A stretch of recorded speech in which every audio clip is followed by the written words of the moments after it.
Oh, you know it. We've got a brand new dividend king. That means they have increased their dividend for the 50th consecutive year. And it's a company that I love, that I have been buying one share a week. If you follow the channel, you know this, for 100 weeks to build a core foundational position that I can eventually start selling some covered call options on. But that company, of course, is PepsiCo. We love PepsiCo. They have so much going on for them. They are so diversified. They are a giant. They are a behemoth. And they just raised the dividend 7% from $4.30 to $4.60 per year. And on top of that, they will be buying back up to $10 billion in stock through February of 2026. We love it when they buy back stock because that means there's just simply less shares out there. And the laws of supply and demand means that as long as people want this wonderful company, then these shares are going to keep going up in value because there's less shares to go around. And with that increase, our annual dividends raised $26.34 on 86 shares. And this is, again, one of the things that I love about dividend growth investing. When we get these raises, it's all about what we're doing.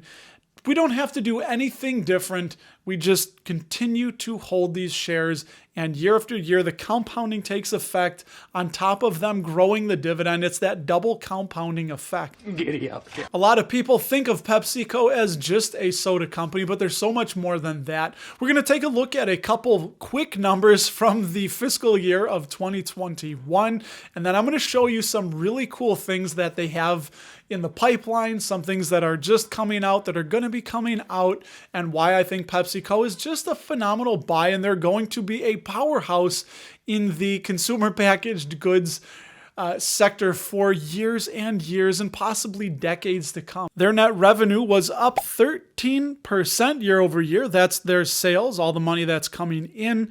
Selling, general, and administration was up 10%, and that's from higher selling and distribution costs. Their operating profit, very nice, is up 11%. Their shares outstanding decreased almost 0.25%. I love the retained earnings number. This is how much money they are keeping. That grew 2.71%. And wonderful to see that their long-term debt has decreased almost 11%. PepsiCo also guided that they're going to have 6% expected organic revenue growth. And remember, organic growth is what's in-house. That's not an acquisition that they can reflect in their revenue, because you could just buy some big company and say, look at all, we're crushing it with revenue. So that is their organic, and that's toward the high end, I guess. But it's going to be squeezed margins for a lot of companies with such high inflation. And speaking of inflation, their CFO, the Chief Financial Officer, Hugh Johnston, had a very interesting take on what their price increases are going to be. It'll likely be high single digits, and it remains to be seen. Based on the inflation that we know of right now, and as you know, we tend to buy commodities out about 9 months. We've got our pricing in place for that. For the fourth quarter, we don't buy out to the fourth quarter until a bit later in the year. Once we have some visibility into that, we'll decide what the next round of pricing looks like, if any. But based on what we see right now, yeah, it's going to be high single digits to 10%. And that is very much a function of the input costs going up as much as they are. So I love it that he thinks that people are going to be willing to pay a few more pennies for their products because they bring comfort, they're simple products, and they have really, really strong customer and brand loyalty. Now, again, I've been buying PepsiCo for 87 weeks, one share a week. I've lost track of how many times I have bought at a all-time high. And usually I don't want to buy companies at all-time highs because I tell myself I'm going to wait for them to come down. Man, it's probably been about 20 times, maybe more, that I've bought at all-time highs, and it just keeps going higher. I couldn't believe I was paying $141 a share for Pepsi, and now we're in the 170s. So it is overvalued by most metrics right now. The dividend yield of 2.73% is about 5% below the 5-year average. We would like to see that higher than the 5-year average. The forward PE of 25.1 is about 10% above the 5-year average, and it's also above the sector PE as well. Now, that dividend payout ratio, we don't really like to look at earnings per share around these parts. We like using the free cash flow ratio, and it's somewhat concerning at 87% the trailing 12 months. But as we heard Hugh Johnston say, I think that they're going to be increasing their prices possibly up to 10%, and that's going to take a little bit of cycle to factor in to the earnings reports and to reflect that they're indeed bringing in more money. But they are one of these companies that has pricing power, and people will pay the extra money for PepsiCo's products. So the way that PepsiCo handles those increases of inflation and higher prices for commodities is that they do raise prices, and in the developed markets like here in the United States, it's all in one shot. But in the developing and emerging markets, they raise it 2/3 to 0.75% because those people are much more sensitive to price increases. So they don't go the full bore on it, and then they come back later and get the remainder 0.25% or whatever that is from the developing and emerging markets. Speaking of those developing markets, in the international community is where the biggest growth is going to be for PepsiCo. That's where they have the biggest runway, is internationally.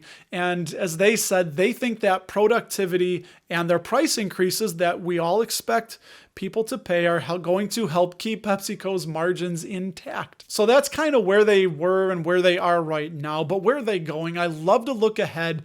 And this is a little harder to gauge because we don't see the numbers yet. But I want to share with you a few things that PepsiCo's got cooking, some things they got going on that I am excited about and I like. First of all, I love their willingness to experiment, throw things at the wall, partnership, as they do here with Hard Mountain Dew. They're partnering with Boston Beer Company, the maker of Sam Adams, to bring us 3 flavors of alcoholic Mountain Dew. They have a great partnership with Starbucks that's almost 30 years strong, beginning in 1994. And they're going to be dropping these Baya all-natural energy drinks. The Mountain Dew and energy side is growing rapidly with the likes of Kickstart, Rise, Energy, Game Fuel, and Bang.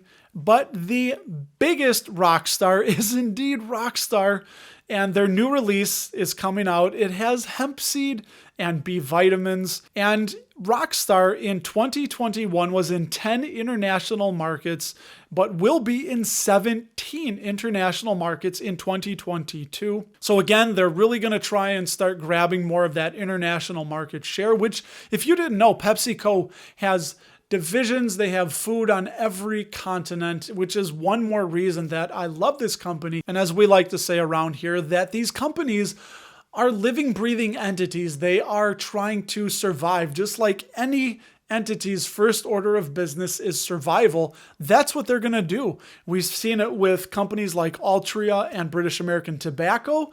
They see the consumer sentiment shift and they're addressing that, and they are adapting to meet those changing demands. So in the world of health and fitness and exercise and sports nutrition, Pepsi is really trying to branch out into that and address that as well. Where, of course, the big name they have is Gatorade. That's always going to have its staying power. But they also have brands like Propel, Muscle Milk, and Evolve. And in the sports and exercise nutrition area, their top line was growing faster than the market. So that's just a few of the things that PepsiCo has going on. They are so diversified with the beverages and the food. And in 2020, 55% of revenue came from food and 45% from beverages. So they sell more food than beverages as of 2020. I think as we see inflation hit and the Fed is going to raise their interest rates, it makes it harder for companies that have to survive and live on cheap cash, companies that aren't living off their profits.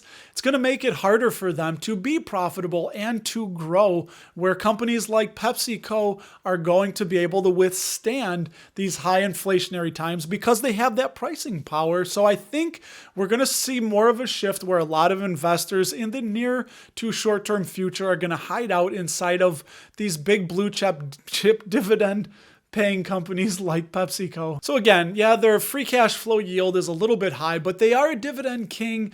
I think they can sustain it. I think we'll see that coming down as some of these price increases are factored in later in the year.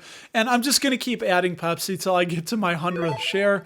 We'll have a little big celebration party thing for when that happens. But, they're expanding. They're trying to grow. They're always innovating. It's just such a great company that I love investing in, and we will see what the future holds. So do you invest in Pepsi, man? I would love to know if you are, and check out what I got going on with them in the bridge portfolio at dapperdividends.com. Click on my portfolio and portfolio. And if you don't have any idea why I bought more AT&T, like this little box right up here next to my head says, hey, why don't you pop on over there, check it out, see what you think, leave a comment, and when you're over there, I will talk to you there.